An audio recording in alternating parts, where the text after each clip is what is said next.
This show is produced by the Hartman Media Company. For more information and links to all our great podcasts, visit hartmanmedia.com. Welcome to The Commercial Investing Show, where we analyze, explain, and exploit the opportunities presented in today's commercial property marketplace. If you're interested in apartments, mobile home parks, self-storage facilities, and other income property, you've come to the right place. We'll explore what's hot and what's not in markets nationwide in the relentless pursuit of return on investment. Here's your host, Jason Hartman. It's my pleasure to welcome Dr. Randy Wray. He is a senior scholar at the Levy Economics Institute of Bard College, past president of the Association for Institutionalist Thought, and the author of several books, including his latest, Why Minsky Matters, An Introduction to a Maverick Economist, Modern Monetary Theory, a primer on macroeconomics for sovereign monetary systems, and Understanding Modern Money, the Key to Full Employment and Price Stability. Randy, welcome. How are you? Hi, thanks a lot for having me on. Yeah, good. And I didn't mention some of your past bio and resume. It's pretty phenomenal. You were a professor in Kansas City and quite a few other things too, but we didn't dive into those.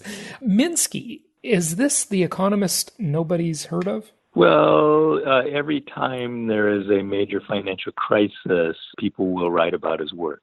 And after the global financial crisis, many economists wrote about him, including Paul Krugman. He wrote one of his columns titled The Night We Reread Minsky. What really sort of typifies Minsky? Was it the fact that he predicted the Great Recession so many years in advance? Well, he developed a theory of why it is that capitalist economies tend to fall into these financial crises. So he developed what's called the financial instability hypothesis, which explains why what he would call a run of good times, that is, where everything seems to be going just great, eventually develops the conditions in which a crisis becomes likely and, will occur. So that's what he's best known for. He also had a longer, sort of an evolutionary view to how the economy evolves over very long periods of time that he developed beginning in the 1950s. And that's why I could say that even back in the 50s, he foresaw the global financial crisis of 2007, in the sense that he explained how the capitalist economy was going to evolve over the whole post-war period from a very robust financial system in which a deep crisis really was virtually impossible to the point where it became essentially inevitable. Mm-hmm. When Minsky talked about those cycles of, why things seem to be going well, and then it sets up all the problems that we'll be facing, a few years later, how is that different from the business cycle that the Austrian economists would talk about? First, this sort of a long-term trend, but even his financial instability hypothesis were not simply a theory of a business cycle.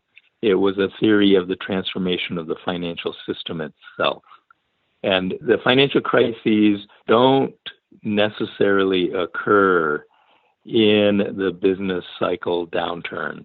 You can have a financial crisis that is not connected at all to a downturn.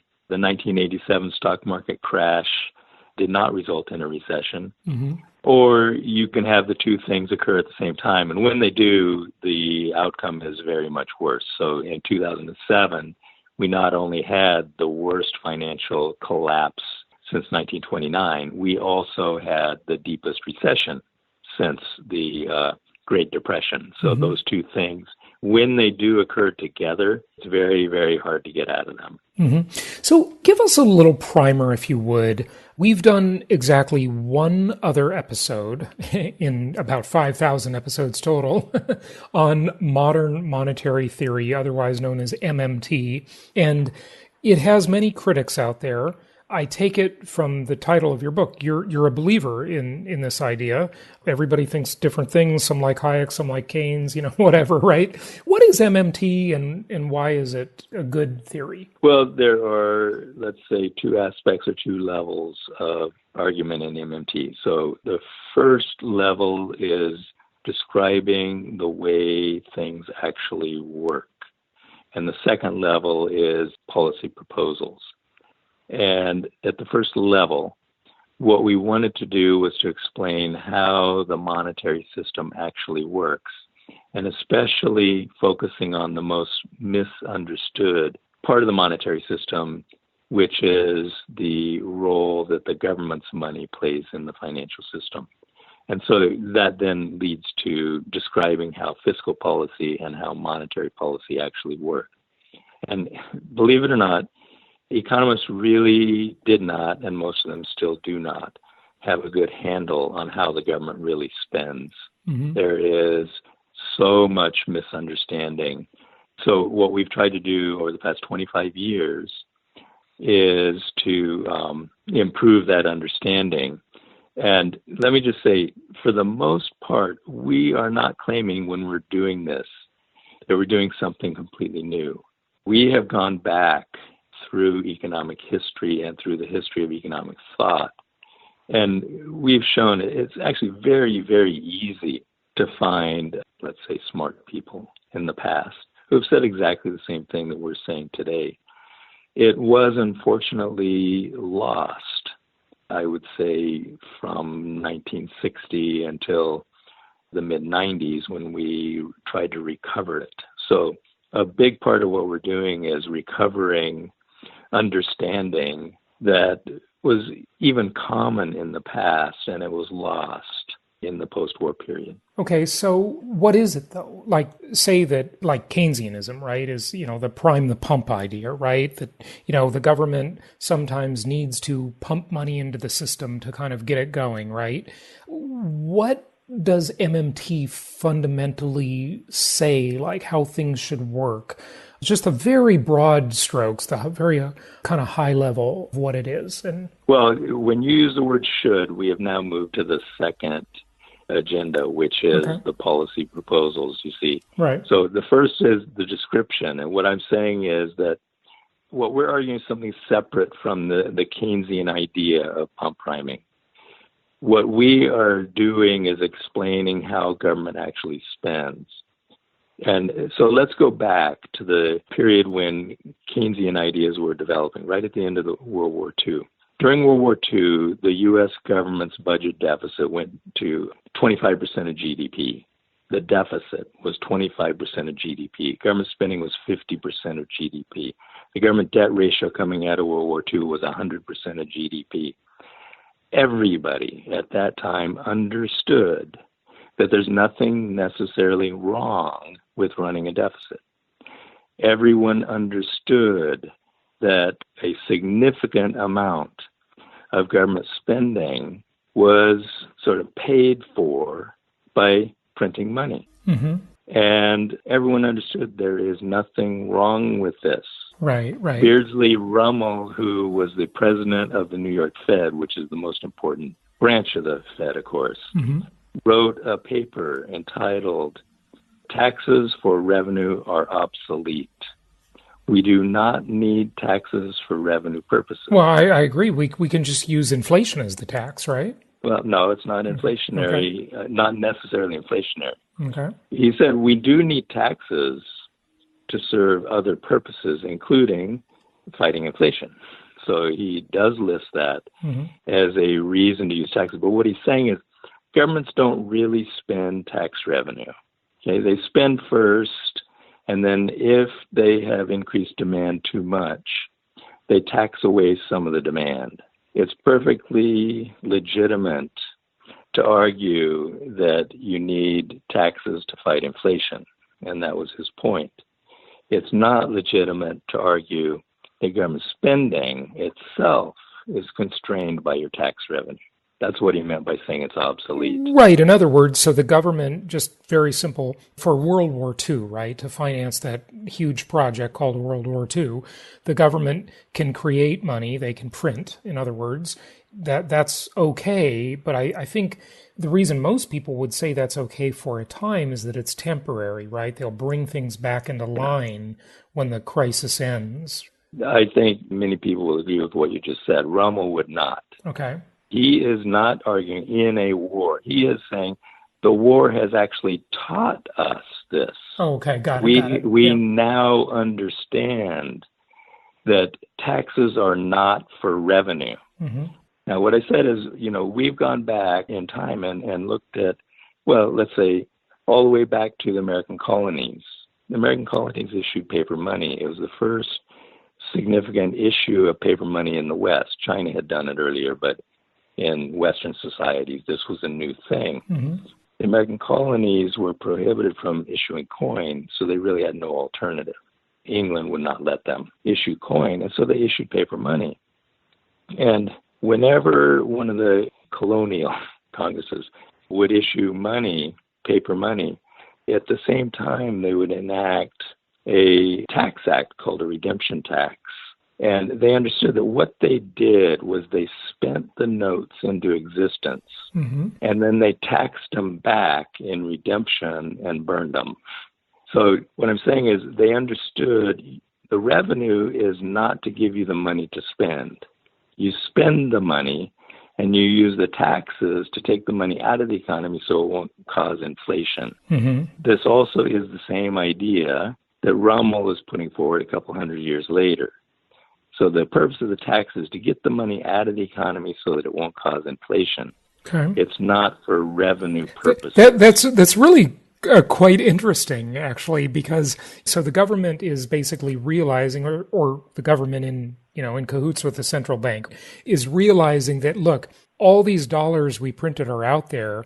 We want to do a recall because they're going to cause inflation, because classical definition, right? Too many dollars chasing a limited supply of goods and services. So we got to recall some of that money through taxation to keep it from being inflationary. Fascinating. That's right. Yeah. That's okay. right. But that's not all of MMT. That's just one element. No, but this is extremely important because, okay, if I propose to you, I don't know, a Green New Deal mm-hmm. or anything else, and if you agreed with me, actually there's some aspects of that proposal that I like. Yeah, I want to take a train to Hawaii, a high-speed train to Hawaii. Okay. So what is the very first question anyone will ask you? Let's say you appear at a press conference. You absolutely know with certainty a reporter is going to stand up thinking they're very bright and ask you, how you going to pay for it? Okay? Right. What Rommel is saying, what the American colonists understood is you pay for it by issuing money. Mm-hmm. That's how you pay for it. You pay for it by printing, right? And all the Austrians will say you're crazy because you're going to cause all this inflation, right? That's right. Okay. But we know the answer to that. And you already gave the correct answer. Well, I didn't say I agreed with it, but but it's, I thought it was interesting. You don't have to agree with it, but it is the correct answer. Right. That we will withdraw the money out if it proves to be inflationary. Mm-hmm. Just one sec. Let's look at maybe an example of that. I don't know the numbers offhand. You probably do. But the government during the financial crisis and immediately following it, I don't know. I think during Obama's term, we added about, $8 trillion, something like that. We're at about 22 trillion now, I think. About $1 trillion a year. Did we recall all of that through taxes? I don't know what the tax revenue is. I can't remember. That's not a figure I pay much attention to. Did we recall all of those dollars, or are we in a position now where there are more dollars out there and it's going to take a few years to recall them, and that's why we've already had some inflation? Or in the last 10 years, can you give us a kind of a breakdown of what's happened? At the peak of the crisis, the budget deficit did go to $1 trillion in a year, mm-hmm. okay? Yep. And so that is the net addition of, we could say, government money to the economy. So that's net of the taxes that it got, because this is the deficit. So it spent, $3 trillion and got $2 trillion in taxes. There's $1 trillion left out there. Let me just add one footnote. So that was the fiscal policy part of the, say, bailout of the economy.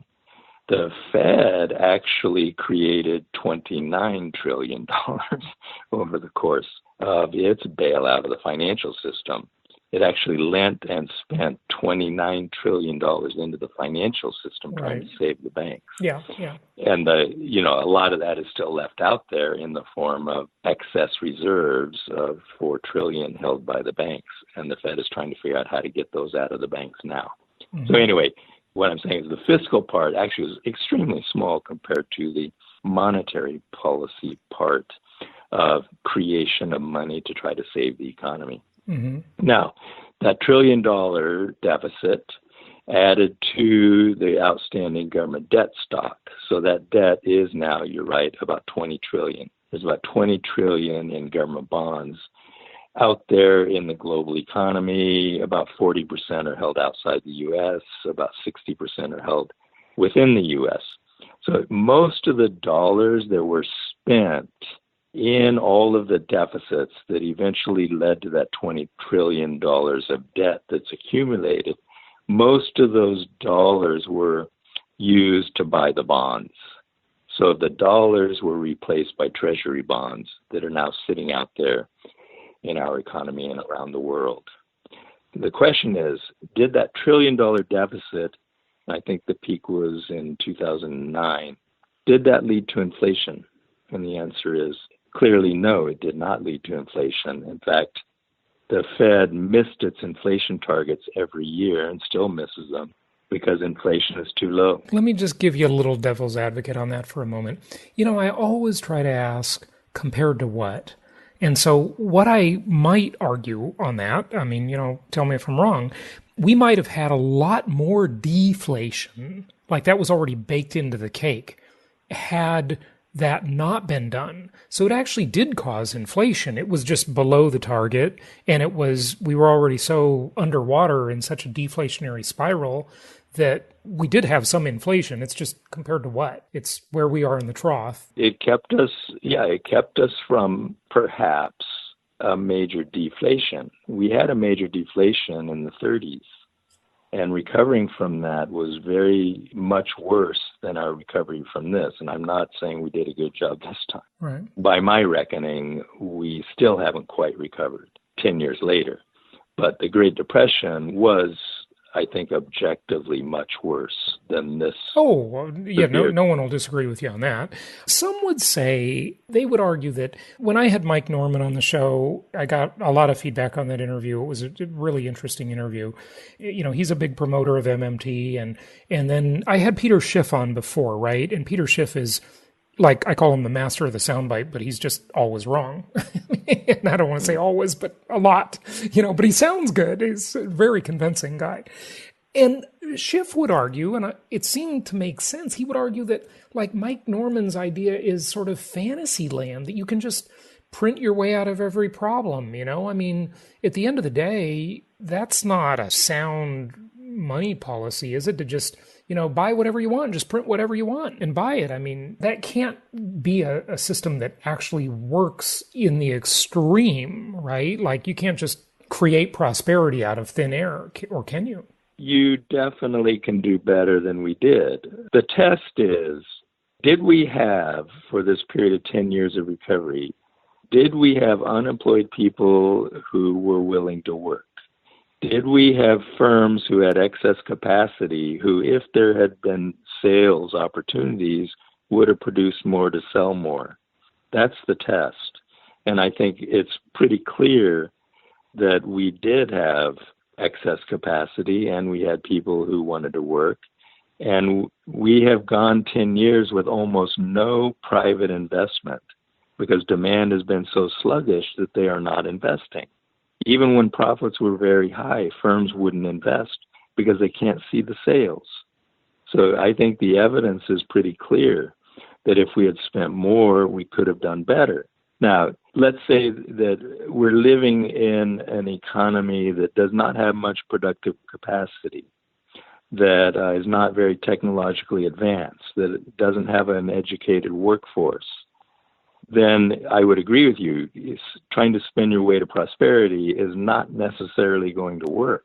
If you don't have the real resources that can give you prosperity, spending more is not really going to help much, maybe over a very long period. In other words, the MMT philosophy doesn't work in Zimbabwe or even Venezuela, or, where you don't have a way to really pull society up by, like, a highly educated workforce that can create new technologies. Sounds like what you're saying. spending alone won't do it. But, I'm not going to say anything about those particular economies because I don't know enough about them. Yeah. But let's say... Well, we know they have massive about inflation. We do know that, right? Yeah, you can definitely get inflation by spending when you don't have the resources to buy. Okay. But let's go back to a country I do know, which is the United States in 1929. Yeah. In 1929, the U.S. was not a developed country. Maybe we were better off than Zimbabwe is now, today, but we were not a developed country. And then we had the Great Depression. So we weren't a developed country, and demand fell by about 50%. So output fell from a developing country standard to, absolute poverty and even starvation. And so what Roosevelt comes in, and they fumble around for a while, but then they settle on a new deal. They put people to work. These people were not well educated. They did not have high skills. Yeah, but they didn't need to back then. They built infrastructure. I mean, that was needed at the time, right? Yeah, but can Zimbabwe build infrastructure? Well, we took workers with very little skill, very little education. We built thousands of schools. We built thousands of airports. Sure. We built thousands of public buildings. And an interstate highway system, don't forget that. And the biggest dam that had ever been built in the United States up to that point in time. Sure. We did all of that with a very backward country by spending more. But we weren't backward relative to the rest of the world. I mean, we were pretty much in the same... Yeah, we were. Really? We were. Okay. Now, there are parts of the country that were not, but I'm talking about the United States. Think about the projects that they did in Appalachia, in Tennessee. These were I don't want to sound like I'm biased against parts of the country, but objectively, these were not developed parts of the country. Sure. These were places that had no roads, but they're still no electricity. They're still not exactly the centers for culture and technology. Yeah, but there's no Silicon Appalachia. Okay. Yeah, right?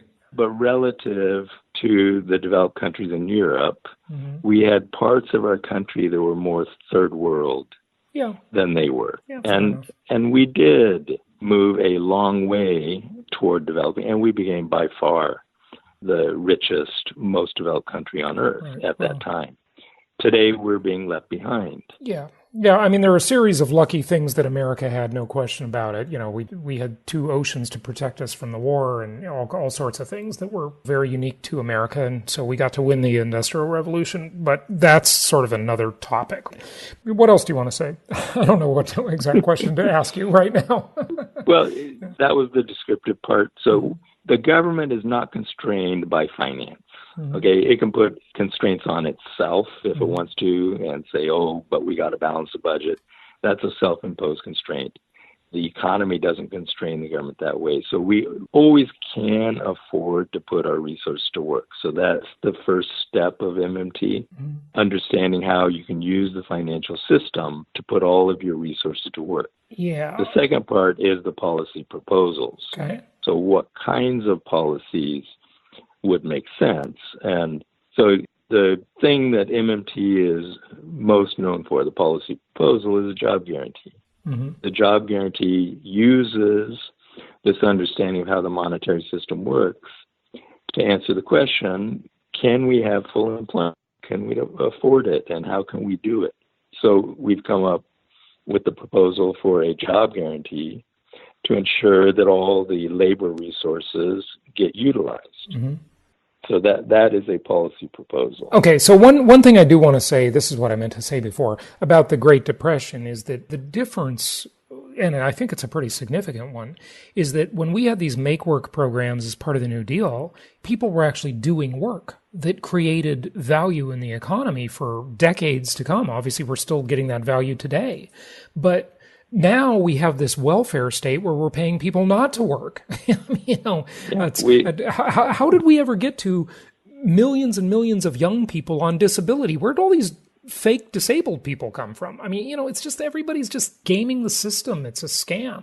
I think that's what bothers people. It bothers me too. Yeah. I'm opposed to offering welfare to someone who wants a job. I don't think it's in their interest, and it's definitely not in society's interest. Well, but a lot of people don't want a job. They don't even want a job. They just want the money. That is a different matter. Yeah, right. But first, let's give a job to anyone who wants to work, and let's give them some work to do that will benefit society. Yeah. And what we need now from a job guarantee is probably not Hoover Dam. That's probably not what we're going to employ people. As you said, our technology is advanced. We don't build dams with manual labor anymore. We use huge machinery. So we got to find other things that are useful for people to do. Do you have an example? Do you have something in mind there? Part of it could be care for the environment. Part of it can be care for communities, and part of it can be care for people. So this is focusing on, let's say, the non-infrastructure types of spending. We do need infrastructure, but it's questionable how many of the currently unemployed would be useful building new infrastructure. So we're trying to focus on things that can be done by people who don't have those kinds of skills or maybe physical abilities and so on. So what we're formulating is care work. This could range from, care for homebound senior citizens, care for children, care for the communities, environmental cleanup and retrofitting buildings, housing mainly. Yeah, okay, all right. That kind of job. Got it. Okay. And some of that was done by Roosevelt's New Deal too, planting trees. We need trees again. All right. It sounds pretty great. I mean, the government can just print money, create projects. Hopefully those projects are well managed and there's not a bunch of fraud like there is in Medicare and stuff like that. And Medicaid, those projects are well managed and successful. I get the idea of investing in the future. There's no question about it. It just scares me that you run that metaphorical printing press and sort of seems like a bit of a fantasy land expectation that everything's just going to be great, if you just... we don't have any fantasies. Yeah. And we would not have the federal government set up these programs and try to run them. Oh, okay. Well, tell us about that. We would decentralize it. We want jobs created in every community because it makes no sense to move the unemployed around. Right. We want to give them jobs where they are.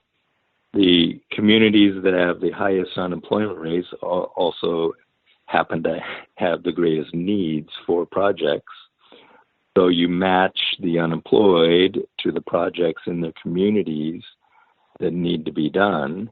You decentralize the project proposals so that community groups, possibly local government, possibly state government, would formulate most of the projects. I would prefer to have not-for-profit community groups do everything they can do to create as many jobs as they can usefully use and also as they can manage, and then see if we need a role for government to play. We might find out we actually don't even need the government to create any jobs. Okay, well, that sounds good. For me, that would be the last resort. Okay. Let the community organizers who know the needs of their communities and know where the unemployed people are and what their skills are, let them organize the projects, put forward proposals. They need to be approved. This is going to be federal government spending, so the final approval is going to have to be somewhere, maybe in the Labor Department, in the national government, but we want it to be approved at the community level, maybe a regional level or state level. Okay, got it. Okay, so that's all logistical stuff. Yes, so I right. want to ask you one quick thing before Yep. you go. What is your prediction for the future? You do have some thoughts about what's coming in the future, and I just want to let you express those. In the last global financial crisis that began in 2007, we essentially bailed out the financial system, patted them on their bottoms, and told them, go back to doing what you've been doing. And they did. They've done pretty much the same things they did between 2000 and 2007. And so the definition of insanity. Yeah, keep doing the same thing. Just keep doing the same thing and you expect a different result. We will not get a different result. We're going to get the same result. We are going to crash into another global financial crisis. And I'm just hoping this time we take the Roosevelt tact, which is basically you eliminate most of the financial system. You fire all of those people who caused the crisis. Oh, well, that I'll agree with you completely. But that's exactly what Roosevelt did, and we could have done it this time. The problem is, once you bail them out, you can't get rid of them. See, here's the thing. I always refer to Wall Street as the modern version of organized crime, right? And I think the way to solve the Wall Street problem, at least in part, and you're going to totally disagree with this, I bet, is to deregulate Wall Street, because then there will be competition. There's no startup culture hardly at all on Wall Street. It's all these just big entrenched entities, and the barrier to entry is so high, the regulatory barrier is so high that nobody can come in. And if you look at the opposite coast and you look at what's going on in Silicon Valley, where the barrier is very low to create a new technology, and you don't need a bunch of lawyers and accountants to go into that world, there's all sorts of innovation and competition, right? There's a new product every day, right? Yeah, but there's a tremendous amount of fraud, too, as we've been finding out in the last couple of years. I do agree with you that having the government backstop these huge criminal organizations... They are criminal, yeah. ...is a big source of the problem. So I definitely would remove the government backstop. Yeah. But the problem with the view that competition is the answer is that fraud is always the most profitable game in town. Yeah, Read the book by my former colleague Bill Black, The Best Way to Rob a Bank is to Own One. Fraud always wins. Right. Fraud always wins. You can't compete with fraud. I like the quote. So everyone does it. I like this quote. If you have a gun, you can rob a bank. If you have a bank, you can rob the world. That's right. So sadly true. I just don't buy the argument that unregulated banks is going to work out, because unregulated banks, you will have nothing but fraud. Well, I didn't say completely unregulated. I just said reduce the barriers. And I'm not necessarily saying the banks directly. I'm saying the ability to go public. We saw that under the Jobs Act a bit. There's all sorts of new innovation in the crowdfunding space. And of course, there's some fraud, no question about it. But, that was the first real revision to the Securities Act of 1933, for God's sake. I mean, how long did it take us to get anything new in that world? And there's a whole innovative startup culture that came out of that. So, I'm just saying. I'm not completely disagreeing with you that a lot of the regulations are by design to protect the biggest institutions. They protect the monopolies. I don't disagree with that at all. The government has given them a monopoly. Yeah, exactly. Yeah. Good stuff. Give out your website and tell people where they can find you. I guess the best website would be the Levy Institute. If you just do www.levy.org, it will get you there. That's not the official URL, but that one will take you there. There are hundreds and hundreds of working papers and policy briefs and policy notes, and I wrote my share of them. They can also find Hyman Minsky's writings there, the guy we were talking about at the beginning. Fantastic. And there's a fair amount on MNT and all that stuff. Good stuff. Well, Professor Randy Wray, thank you so much for joining us. Appreciate the discussion. Okay, thanks a lot. Thank you so much for listening. Please be sure to subscribe so that you don't miss any episodes. Be sure to check out the show's specific website and our general website, hartmanmedia.com, for appropriate disclaimers and terms of service. Remember that guest opinions are their own, and if you require specific legal or tax advice or advice in any other specialized area, please consult an appropriate professional. And we also very much appreciate you reviewing the show. Please go to iTunes or Stitcher Radio or whatever platform you're using and write a review for the show. We would very much appreciate that.